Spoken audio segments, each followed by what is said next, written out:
The red-colored earth, patched with sticks, straw, and grass, created a 10-foot diameter of the circular mud hut where I took my first breath as I entered this world in the Democratic Republic of the Congo, then called Zaire. I was born on July 3, 1985, in Central Africa, near the border of the Congo and Rwanda, about a decade prior to the peak of the horrific Rwandan genocide, where 1 million men, women, and children were killed based on their tribal identity during the span of 3 months. The area I was born in was a place where violence, riots, war, rebellion, refugees, sex trafficking, abuse, and extreme poverty ran rampant. My biological mother, Marijani, was extremely impoverished, living in a mud hut, and didn't have anything except for prayers for her next breath. She had grieved the loss of many family members who died from disease and malnutrition. Marijani was not involved with my biological father. In fact, he was unknown to her. She was young when she unexpectedly got pregnant with me. It is common in Bukavu for men to overpower young women. Women and young girls are treated as second-class citizens, and they are expected to carry children and serve men's needs, no matter what.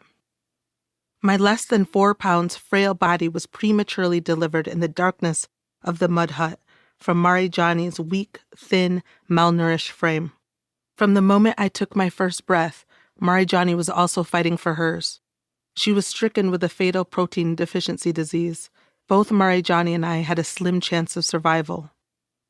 I was fighting oral thrush, which was inhibiting me from being able to suck, swallow, and digest anything for the first several weeks of my life. My body would later learn to fight more illnesses, including malaria and hepatitis. Marijani's dire condition made it impossible for her to care for me.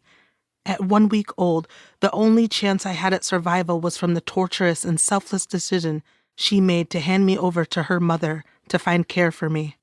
Desperate for help, my biological grandmother went from neighbor to neighbor across the village, seeking aid and support to make sure I lived. A neighbor heard of an orphanage down the mountain, and the folks there could potentially give my biological grandmother food, since she was also weak from malnutrition.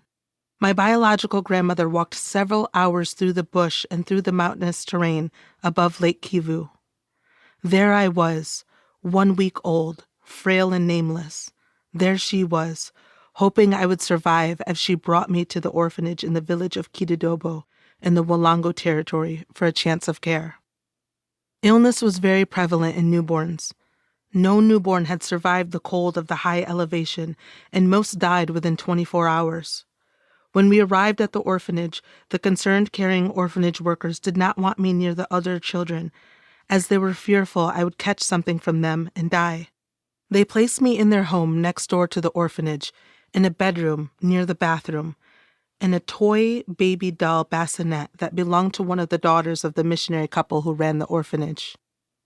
A couple of hours after I arrived to the orphanage, an American couple named Ray and Jane Harkema and their 4 children, ages 7 to 15, traveled a few hours from their home in Bukavu, Congo, to visit the family who ran the orphanage. To keep listening to this audiobook, I've left you a link in the description so you can do it, at no cost thanks to Audible's 30-day free trial.